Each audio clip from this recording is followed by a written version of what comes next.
Like his predecessor, Joe Biden is the presidential gift that keeps on giving for journalists. He's not quite as newsy as old Donald Trump, but he's no slouch at making headlines, usually because, you know, he falls over, can't get onto a plane, completely screws up a speech, can't remember what he's talking about, and we all go, that's the most powerful man in the world. And there's the frightening prospect that he's going to stand again. He could be the next president of the United States. Say it ain't so. However, yesterday, another massive story emerged surrounding Mr. Biden. The Republicans have opened impeachment proceedings. They're going to open an inquiry that may lead to Biden's impeachment. They essentially say he's a kind of Washington's equivalent of the head of a crime cartel, and that he lied about his knowledge of his son Hunter's business dealings, his dubious business dealings.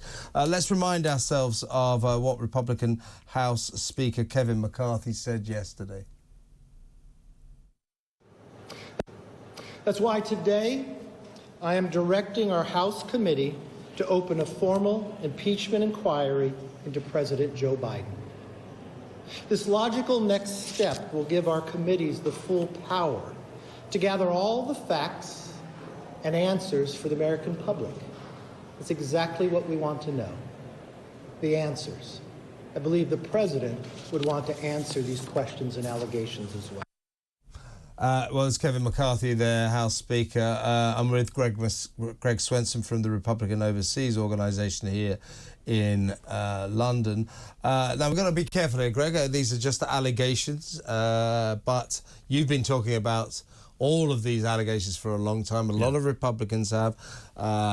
Shall we say, a lot of the nefarious activities of Hunter Biden have not really been massively reported by the left-leaning media in America. So I guess for you, this is the day of reckoning that has been coming for Joe Biden. Yeah, I think it's a smart move because it'll allow the Congress to have better subpoena powers than they do now. You know, so that's the argument here, and that's what Kevin McCarthy said on the clip, that this will give them the power to really get some evidence and get behind this. There is a risk, of course, because, you know, impeachments backfire. They backfired, and it obviously backfired in 2020 when they, with Trump, really a stretch of an indictment or impeachment. I mean, it was obscene. And it backfired because his numbers went up. And then, you know, in 1998, when they impeached Bill Clinton, they didn't get bipartisan support. It backfired on the Republicans. The Democrats did really well in the next midterm, and Clinton was polling at 70 after the impeachment. So, look, there's risk of that. But I don't think they had a choice, because you've got some real pro-Trump congressmen, Republican congressmen, that were pushing McCarthy to do it. That's one thing. But also, because the FBI and the DOJ have been blocking the investigation into both Hunter and Joe Biden, and really, you know, squashing any kind of whistleblowers, and they really can't be trusted. So it's really the only choice that McCarthy had, you know, to get to the bottom of this. And I also find it odd that the Democrats and the legacy media still insist that there's no evidence, but at the same time, they're spending a lot of time and money and hiring lawyers and comms people to suggest that there is no evidence and to block the Congress from investigating it or finding the evidence. So to put this into context, this will give the House of Representatives powers to subpoena phone records, bank accounts. I mean, they really can go into the details of the Biden family's affairs.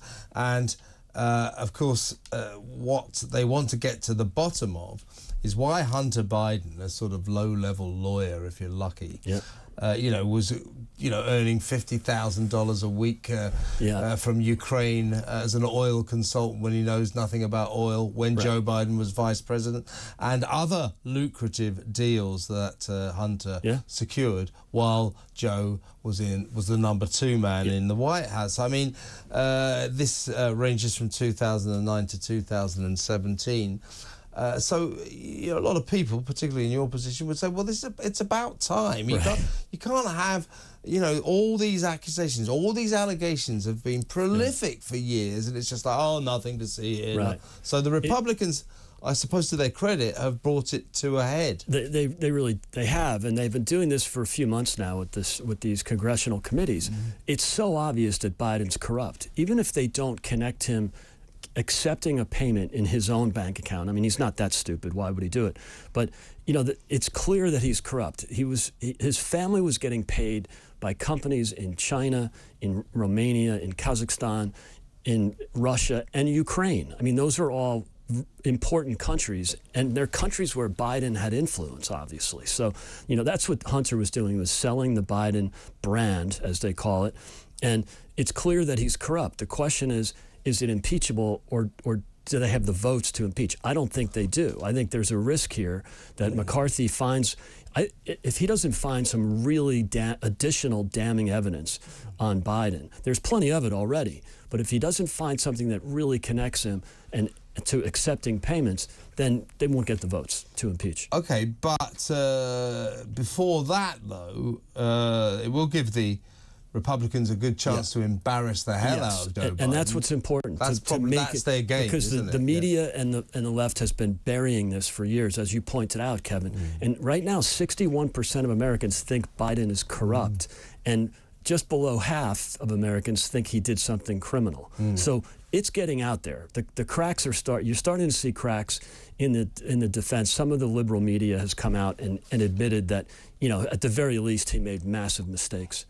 Yeah, the quote from McCarthy is that the president did lie to the American people about his own knowledge of his family's foreign business dealings. I think I'm right in saying we haven't heard from Donald yet on this. Yeah, I'm sure there'll be plenty moments. He's composing his tweet right now. And look, this really helps President Trump, because he's got all these indictments. Now he can point to Biden as, you know, just as corrupt, or he won't say it that way, but, you know, equally as corrupt, and corrupt in different ways, depending on whether you think that, you know, the evidence against President Trump is legit. But I don't think you can deny, you know, why did they set up those shell companies if they weren't trying to hide something? Yeah. Why did they make the payments to a number of different shells and then follow with payments in smaller numbers to the Biden family? I mean, the granddaughter got one of the payments. I mean, he used to take outrageous. Hunter along with him on foreign trips, didn't he? On Air Force One, I think. On Air Force Two, when he was vice president, and he took him to Ukraine, he took him to China. I mean, it's pretty outrageous. The very least, the conflict of interest. I still want to know why he brought him to Ireland. When he was over here pretending to be, you know, Shamrock Joe. I'm not sure he got paid by anybody in Ireland, because I think they learned after all those mistakes when he was vice president. But, you know, it's clear that Biden benefited, perhaps it was indirectly, but he also clearly sold his brand. He sold influence, and he's compromised on Ukraine. He's compromised on China, and he's surely compromised on Kazakhstan and Romania. Well, insofar as he'll be able to understand what's going on here, that's a stretch. It probably is a stretch. He's getting worse. It really is. That's why I just don't think he's going to make it. The question isn't it's not if they drop him as the candidate. Right now, he's got impeachment insurance in the form of Kamala Harris. Nobody wants her as president. So another reason they won't impeach.